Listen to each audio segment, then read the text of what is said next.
labari na da ke raina akwai rikitarwa, yana sa nishadi ya gushe, sa zuci ta yi rudewa.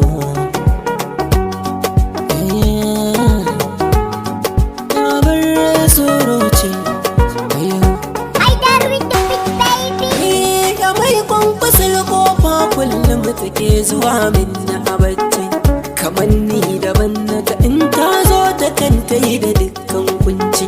Labarin ta kwai rikitarwa idan ka ji har da takaici, to bi jiki na yadda ya sauya kamata sa ina kakkarwa.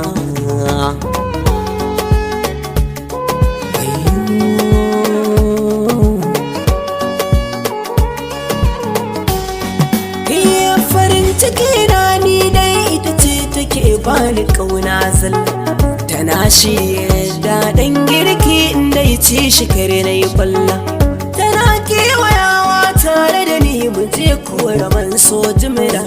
Ashe dai akwai wani kulli ni fa ban so na tashi a bacci ba.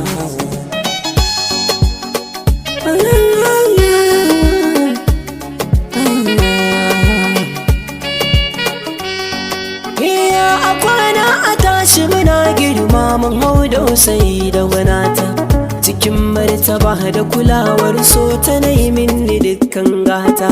Idan zan takaice ma zan tanga ta kai da gungwagwanta, sun ce min komai na wakalau ga su bandiyar su daure.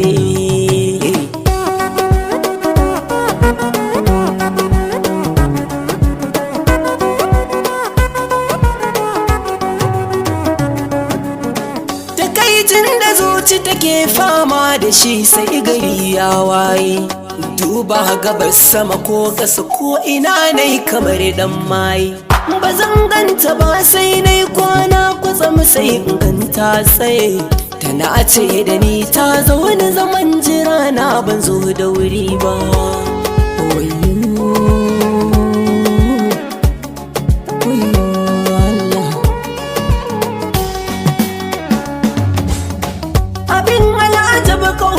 Take gwada min ba ta da tsara, rana ɗaya na ce mata in ta so aure na da ita ɗaura. Ta amsa cikin yanayin shauƙi, zato na ta yi mini kyara, ƙwarai kyanta ya ɗarken mata na duniya ta a mahanga. Na duba da taɓa zuciya,